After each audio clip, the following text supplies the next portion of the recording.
Hello guys, नमस्कार साथी। आप सभी को आज की क्लास में जो बताने वाले हैं, जो कि मोस्ट इम्पोर्टेंट बातें हैं, तो हमारे साथ कंटिन्यू बने रहें। तो आज की क्लास में जो बताने वाले हैं, जो कि मैथिली का मोस्ट इम्पोर्टेंट क्वेश्चन, जो कि आप लोगों को बीच यानी जो पूछा हुआ क्वेश्चन, मोस्ट इम्पोर्टेंट क्वेश्चन ये देख रहे हैं, जो कि आप लोगों को बीच याद आ रहा होगा कि 2021 में यानी पूछा गया है। 2021 में जो भी इम्पोर्टेंट क्वेश्चन है आप लोगों को बीच आज बताने की कोशिश करेंगे। और कंटिन्यू आप लोग इसे बने रहें और कंटिन्यू साथ ही साथ इसे ऐसा वीडियो पाने के लिए आप लोग इसे सब्सक्राइब कीजिए, लाइक कीजिए, कमेंट कीजिए, शेयर कीजिए। ठीक है, तो साथ ही साथ कंटिन्यू बने रहें और कंटिन्यू आप लोगों को बीच मिलते ही रहेंगे। ठीक है, तो आप लोग इसे कॉपी में इसे नोट कर लीजिए अच्छा तरीक़ा से, और इससे साथ ही साथ आप लोग कंटिन्यू इसे शेयर करते रहें। तो बताइएगा आप लोग को बीच फर्स्ट नंबर क्वेश्चन कि राजा मिथि ज्ञानजर्ण कइने छला, यानी राजा मिथि ज्ञानजर्ण कइने छला के मतलब के केने रहे तो भागव यानी भागर्भ ऋषि यानी ऋषि छला मतलब केने छला के केने छले भागर्भ यानी ऋषि केने छला। ठीक है ना, तो आपको ए ऑप्शन फाइनली आंसर हो जाएगा। यानी कर्नाटक वंश का अंतिम राजा छला के पराजित भ पड़ा गेला यानी कर्नाटक के वंश अंतिम राजा छला जे पराजित भ पड़ा गेला के रहे। तो बतेबे मोस्ट इम्पोर्टेंट क्वेश्चन, जो कि आप लोगों को बीच ए में दिया यानी शिव सिंह, भव सिंह, हर सिंह देव उक्त कोनो नहीं मतलब हर सिंह देव के छले हर सिंह देव। मोस्ट इम्पोर्टेंट क्वेश्चन है, हर सिंह देव छले के छले हर सिंह देव के छले हर सिंह देव छले।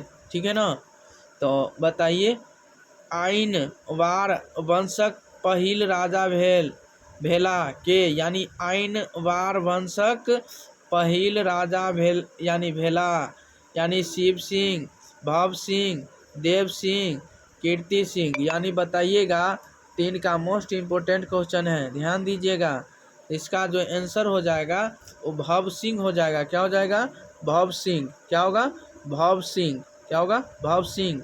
ठीक है ना, आइन वार वंशक पहिल राजा भेल छले, यानी पहिलका राजा जे छले वो भव सिंह छले। के छले? भव सिंह। ठीक है ना, भव सिंह छले। तो बताइए रामलोचन शरणक यानी गामक नाम अच्छी, यानी मतलब इसका रामलोचन शरण जो छले रामलोचन शरणक गामक नाम अच्छी, यानी रामलोचन शरण के गाम के नाम की छले। तो बतायब अहाँ सबके बीच बहुत बेहतरीन तरीका से। यदि अहाँ सबके याद है तो अहाँ सब कमेंट करके जरूर बता सकै छी। तो अहाँ सबके आंसर जो हो गए राधाउड़ यानी रामलोचन शरणक यानी गामक नाम छे जे के छले राधाउड़। ठीक है ना, चलू अगला नंबर क्वेश्चन पर ध्यान देवे। मोस्ट इम्पोर्टेंट क्वेश्चन जे भी क्वेश्चन जे अहाँ सबके बताब रही बहुत इम्पोर्टेंट क्वेश्चन है। ठीक, तो 24 योजन बराबर यानी मतलब 24 योजन बराबर कते यानी कोष होय छे, यानी 24 योजन बराबर कते कोष होय छे। तो 24 योजन बराबर जे होय छे कते योजन बराबर होय है तो 24 कोष या 48 कोष या 72 कोष या 96 कोष। तो बतेबे यहाँ से मोस्ट इम्पोर्टेंट क्वेश्चन कि 24 योजन बराबर जो होय छे कते कोष बराबर, यानी 96 कोष के बराबर होय छे। 24 योजन बराबर कते कोष के योजन बराबर होय छे? 96 कोष के बराबर। बताइयो 4 योजन बराबर होइत अछि, यानी 4 योजन बराबर होइत अछि मतलब 16 कोष, 20 कोष, 25 कोष, 30 कोष। तो बतेबे मोस्ट इम्पोर्टेंट क्वेश्चन जे छे, तो अहाँ सब ध्यान देवे कंटिन्यू जे अगर जे आंसर अहाँ सबके बीच हो जाए 4 योजन बराबर होइत अछि कते तो 16 कोस यानी 4 योजन बराबर कते होते, मतलब 4 कोस योजन बराबर जो हो 16 कोस, कते 16 कोस। तो आपके 16 कोस कहाँ नजर अभी है, 6 के ए में आपके फाइनली आंसर हो जाएगा सही। ठीक है, तो मिथिला के बसौने छलै यानी छला, यानी मिथिला के बसौने छला। तब बतेबे मोस्ट इम्पोर्टेंट क्वेश्चन से इहो ध्यान देवे। मिथिला के बसौने छलै, मिथिला के बसौने छलै, तो मिथिला के बसौने छलै मिथि। के छलै बसौने, मिथिला मिथि बसौने छला। के छलै बसौने, मिथिला मिथि बसौने छला। मिथि के छला, मिथि के छला, गौर फरमेबे, बहुत इम्पोर्टेंट क्वेश्चन है कि मिथि के छला, मिथि के छला। ये नीमिक पुत्र या नीमिक भाई, नीमिक मंत्री, नीमिक कबीरतन।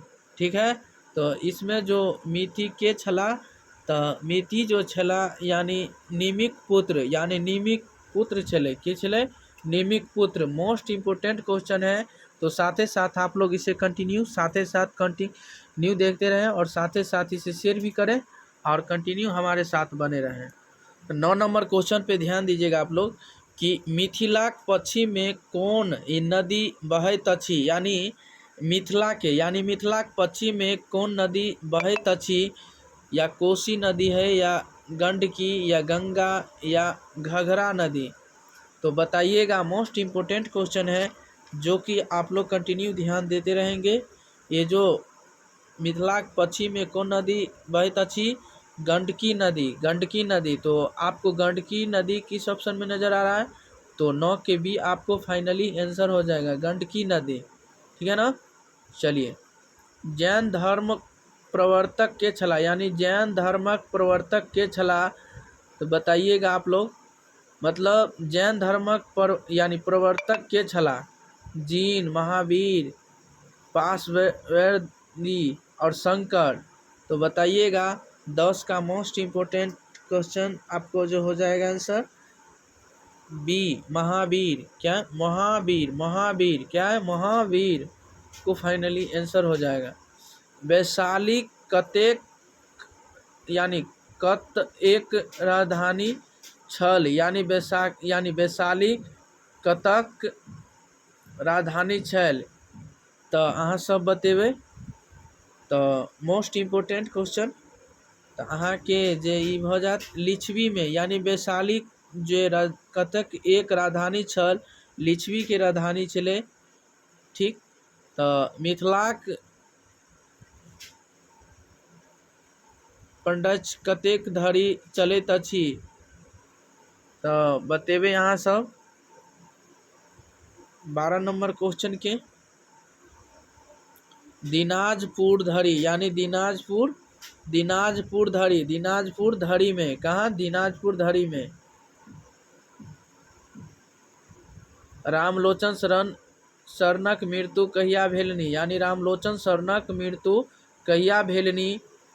तो मोस्ट इम्पोर्टेंट क्वेश्चन रही। तो अहाँ के 14 मई 1971 ईस्वी में कहिया भेल रही, 14 मई 1971 ईस्वी में। ठीक, और अगला नंबर क्वेश्चन ध्यान दियौ, मिथिला ओ बालक पत्रिकाक प्रकाशक के छला। ई जे मतलब मिथिला ओ बालक पत्रिकाक यानी प्रकाशक के छला। तो रामलोचन शरणक, तो रामलोचन शरण के रहे, रामलोचन शरण। तो अहाँ के बी ऑप्शन फाइनली आंसर भ जाएत। मिथिला संस्कृति कथी पर आधारित अछि, यानी मिथिला संस्कृति कथी पर आधारित अछि, वेद पर, या कर्म कांड पर, बौद्ध धर्म पर, जैन धर्म पर। तो बतेबै अहाँ सब, मोस्ट इम्पोर्टेंट क्वेश्चन रहे जे कि अहाँ सब, तो ई जे रहे वेद पर आधारित, कथी पर, वेद पर आधारित रहे। चंदा झा के अनुसार मिथिला के उत्तर में अछि, यानी चंदा झा के अनुसार मिथिला के उत्तर में अछि हिमालय, या जनकपुर, नेपाली, यानी विराटनगर।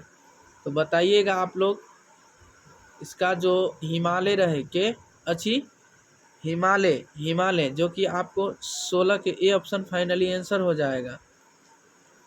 तो बौद्ध धर्मक संस्थापक छला, यानी बौद्ध धर्मक संस्थापक छला महावीर स्वामी भगवान बुद्ध, यानी सागर मुनि, उक्त में कोनो नहीं। तो बतेबे यहाँ सब भगवान बुद्ध बौद्ध धर्मक संस्थापक छला भगवान बुद्ध के रहे भगवान बुद्ध। 24 योजन बराबर होइत अछि कते योजन, यानी कते कोस। 24 योजन बराबर जे होइत अछि कते योजन बराबर, यानी 24 योजन बराबर होइत अछि 24 कोस, 48 कोस, 72 कोस, 96 कोस। अहाँ सबके जे 24 योजन बराबर होइत अछि 96 कोस। कते? 96 कोस। तो उम्मीद करै छी कि अहाँ सब बहुत अच्छा से समझ गेलिए होय। तो आज के क्लास में इतने अहाँ सबके बताब रहलिए।